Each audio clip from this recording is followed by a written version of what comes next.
Okay, Bismillahirrahmanirrahim. Assalamualaikum and welcome back to my YouTube channel Asniza Nasira. Peace. I'm catching feelings, baby.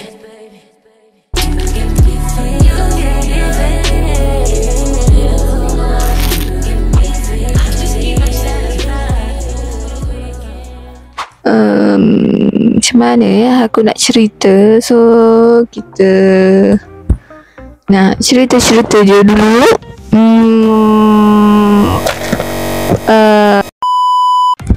So aku nak cerita-cerita saja dulu. Cerita-ceritanya adalah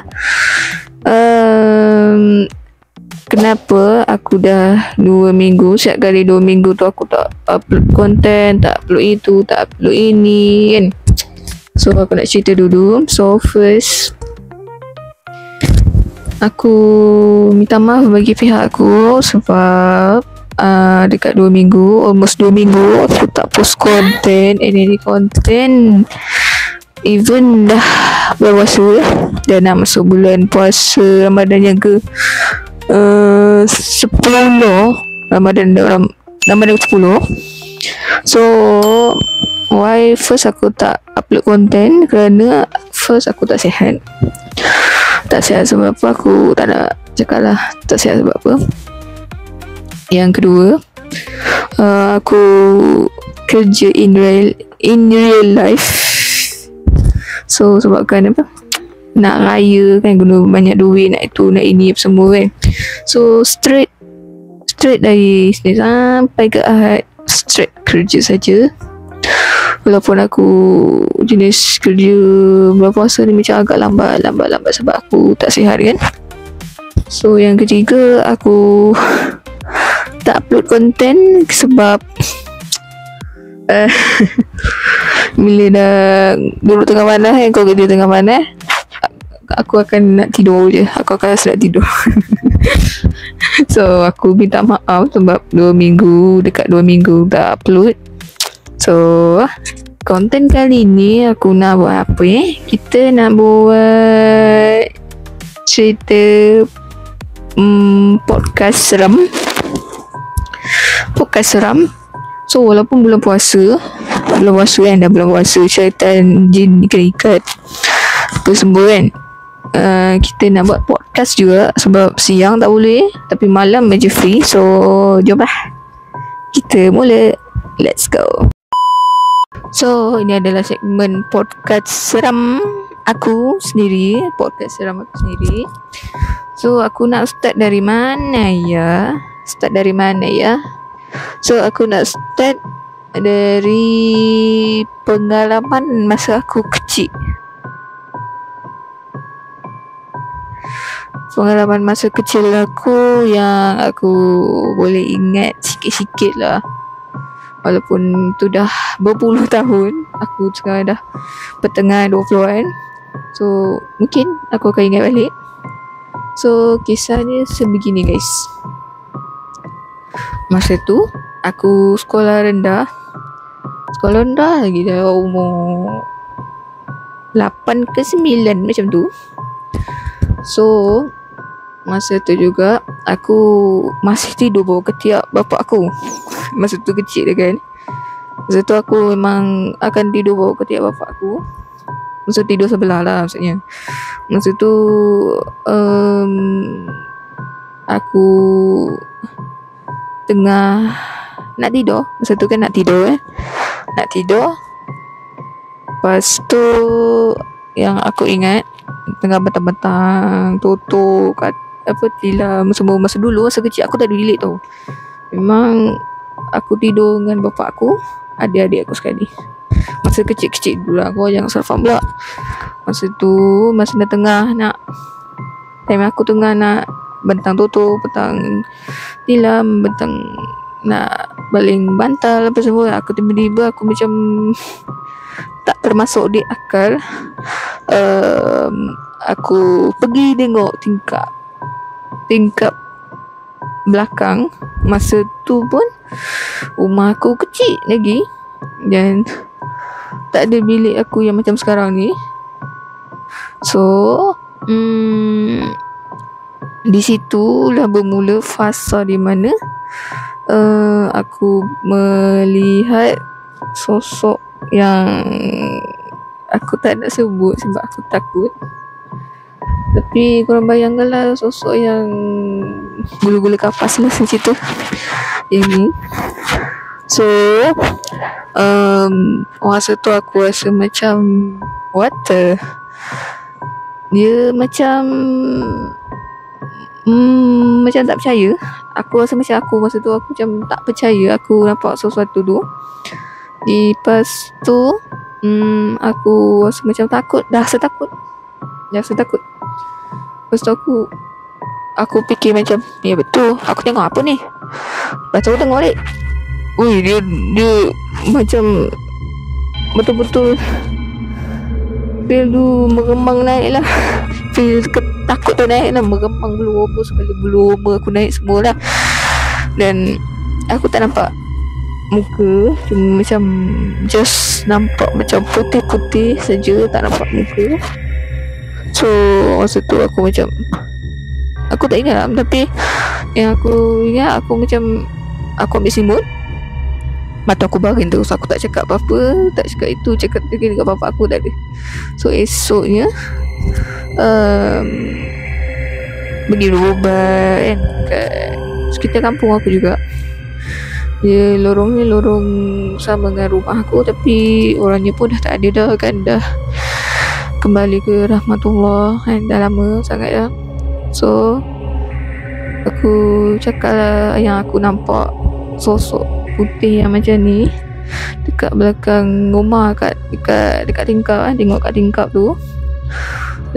Aku cerita lah apa yang aku rasa takut, apa yang aku alami, apa yang ini kan. Lepas tu yang ubat tu kata aku boleh nampak, sebab masa tu tak tahulah kan, sebab apa, aku boleh nampak sosok tu. Mungkin masa tu hijab aku belum tertutup lagi, ataupun masih terbuka. Dia begitulah guys. Sebab masa tu pun kecil, kita pun tak tahu apa benda tu. Dan bila tengok makin tu macam mengerikan dan jadi takut. So itu adalah cerita pertama aku. So next, cerita yang kedua. So ini adalah cerita kedua, di mana ini adalah first experience yang aku alami. Dan ini jadi sebabkan kawan aku ni ada masalah-masalah yang tak boleh nak dielakkan. Mungkin dia ni itu ke ini ke apa ke, aku tak tahu. So aku dah minta izin dia untuk cerita, buat jadi podcast seram. Okay. So cerita dia bermula macam ni. Pada masa tu aku member aku, kawan-kawan sekolah aku masa tu tingkat 5, baru tingkat 5 kan. Kita orang pergi ke camp ke motor kiri macam tu kat Perak.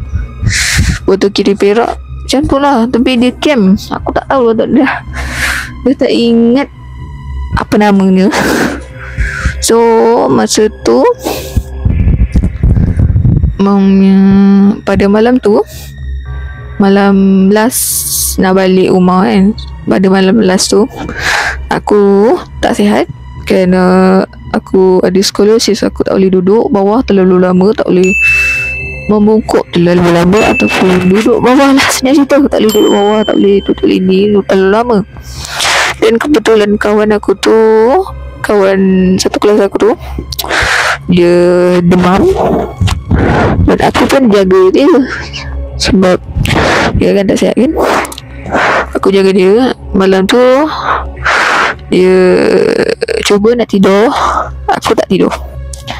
Dan korang tahu tak, masa dia tengah tidur, aku nak ambil biskut aku untuk makan malam tu.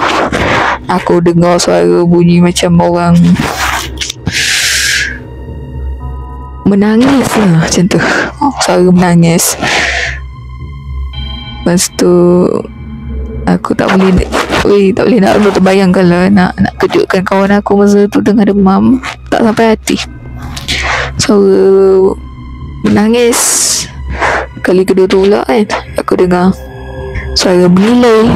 Aku tak cerita kat siapa-siapa masa tu. Time tu aku dah rasa takut dah, bulu roma aku masa tu dah naik. Memang dah naik sampai aku rasa macam, ui, ya betul, aku dah lama tak rasa benda, tapi first time dulu perasaan tu dia datang balik. Dan sebab takut, aku macam what the, aku cuba tidur and then tidur tu aku tak boleh nak nyenyak ke apa, tak boleh sebab dia bunyi tu walaupun kecil tapi dia boleh dengar melalui telinga, boleh dengar jelas suara tu. Dia ini bukan nak luka apa kata cik, bukan nak apa, aku ni bukan nak itu ke ini ke apa tak, ini cuma sembang-sembang pengalaman masa-masa kecil dengan masa-masa remaja aku, macam tu lah. So lepas apa yang aku alami tu, aku tidur and then ada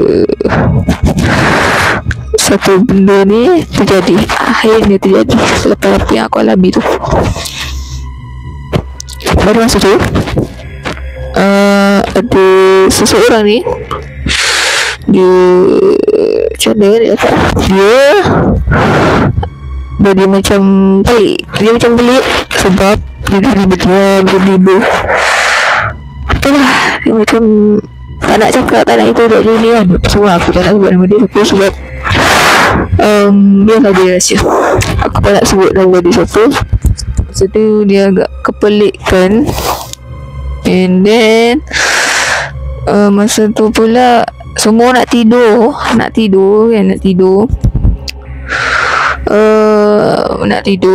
tapi sebabkan benda yang orang tu alami, kita orang tu mesti pergi dewan. Aku pasal lah member aku ni, kawan masa kecil aku ni, tiba-tiba benda lain. Orang tengah baca Yasin ke, baca doa ke apa kan, dia lain. Tiba-tiba macam diam Yasin, macam tu Yasin. Dia baling bantal kita orang. Tepi-tepi dia tu ada bantal.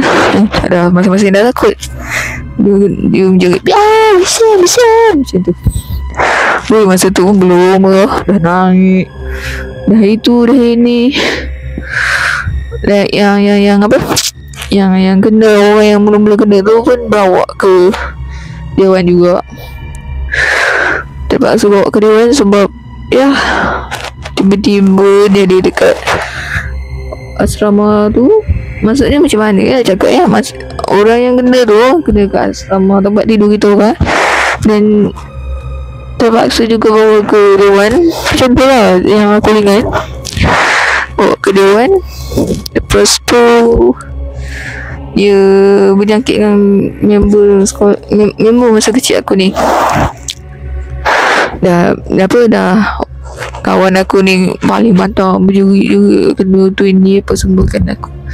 Kita orang macam dekat berapa jam keadaan masa tu memang kecoh sikit lah. Sampai pukul berapa aku tak ingat, dekat pukul 1, pukul 12, pukul 1 macam tu. Dekat pukul 12 pukul 1. Lepas tu keadaan masa tu kacau lah. Orang itu ini, ada budak lelaki pun kena. Aku pun tak ingat lah, tapi ada juga budak lelaki tu kena. So di kafe tu pas keadaan kecoh po kita orang pun duduk kat meja luar, duduk santai-santai bagi reda sikit. Lepas tu cikgu pula suruh kita orang masuk tidur. Dia kata dah okey sikit kan. Lepas tu kita naik atas katil nak tidur, nak cuba tidur. Kena lagi guys, Aku tak tahu siapa. terpaksa duduk luar balik. Duduk luar balik. Lepas tu duduklah luar balik, tunggu apa yang tengah jadi apa semua kan. Ada yang duduk kat dewan, ada yang duduk luar. Masa tu aku duduk dalam dewan ke apa macam tu, tak silap aku. Duduk dalam dewan. Dah berapa apa dah lepas apa yang jadi tu, baru keadaan reda. And then kita orang pun balik lah ke bilik kan, nak tidur. Esok pun nak balik kan, macam tu kan. Faham? Kena balik lagi. Luar lagi. Lepas tu tak ada pilihan lain. Macam keadaan makin huru-hara kan guys. Kita orang pergi bilik balik. Kita orang tidur kat dewan. Seharian tidur di dewan tanpa ini. Dekat pukul 2 baru kita orang boleh tidur guys. Kau rasa macam mana? So dekat pukul 2 kita orang tidur. Kawan aku yang kena tu, aku jaga. Sebab dia macam tak sihat sangat bila dah kena tu kan. So aku cakap dengan dia, wait, kau tidur dulu, biar aku jaga kau tidur je. Tak apalah, susah kau dia jaga aku apa semua kan. Dia kira macam tu lah, sembang-sembang macam tu kan. Dia pun macam adalah, aku tengok muka dia macam nak nangis ke apa semua kan. So apa saat tu dia tidur. Aku pun tak tidur sampai pukul berapa aku tak ingat. Lepas tu esok pagi tu barulah reda.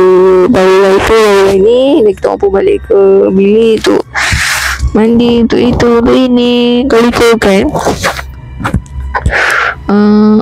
yang aku peliknya, hari pertama kedua tak ada apa tau.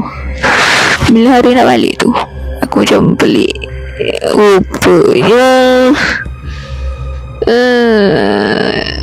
ada hamba Allah ni cuba ambil benda yang tak sepatutnya ke apa ke. I don't know, I'm not sure. Dekat tempat-tempat yang dilarang macam tu, ataupun macam tu lah, dia kira macam tu. Aku kurang pasti sebab dah lama gila benda tu terjadi, dah lama gila. So itu adalah pengalaman kedua aku, apa yang aku alami dalam hidup aku. So so apa yang aku boleh cakap, kalau kita ada dekat mana-mana kan, pengajaran yang aku dapat dari pengalaman kedua ni adalah so apabila kita pergi ke tempat yang agak lain macam sikit kan, yang lain macam tempat yang kita tak pernah pergi, tempat yang kita tak pernah tahu, korang jangan sesekali ambil ataupun buat benda-benda yang tak elok. Sebab itu adalah kawasan mereka guys, kawasan mereka. Kalau kita melanggar, kau faham lah, akan jadi apa-apa benda yang tak sepatutnya. So apa yang aku boleh cakap, kalau kita pergi mana-mana, kita jangan buat itu, jangan buat ini, benda-benda yang tak sepatutnya dekat tempat orang ataupun kawasan orang. So aku harap semoga korang enjoy, dan aku minta maaf sebab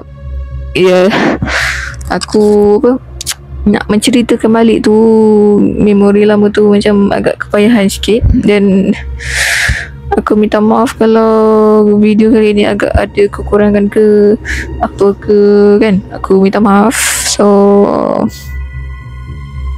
itu saja konten aku, and don't forget to like, comment, subscribe, and jumpa next content. Assalamualaikum and salam Ramadan yang ke-10. Bye bye.